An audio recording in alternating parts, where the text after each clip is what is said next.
Sa Balitang Asya naman, isang website itinanghal ang talon ng Koni Papeng sa bansang Laos bilang pinakamalaki at pinakamalawak na talon sa buong mundo. Ang ulat mula kay Beth Kaching.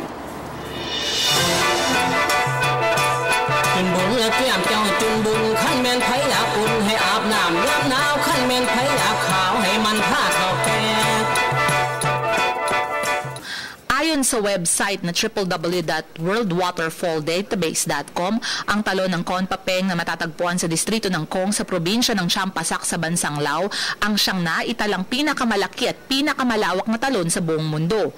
Ayon sa website, hinirang ito dahil ito ay binubuo ng ilang sere ng talon at rapids. Dito rin nahati ang Mekong River sa 7 malalaking channels. Mahigit sa 70 talampakan naman ang taas nito at ang haba naman ng rapids nito kung susukatin mula sa magkabilang dulo ay may 10 kilometro.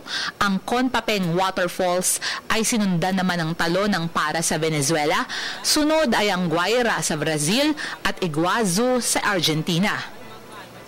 Layo naman ng pagpapalabas ng website ng naturang listahan ang mabigyan ng wastong impormasyon ang publiko.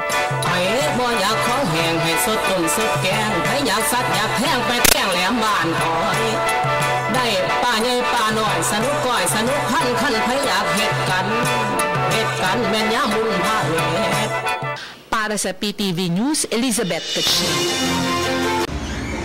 Ako po si Cathy San Gabriel. Subscribe na sa PTV YouTube channel. I-click lang po ang subscribe button.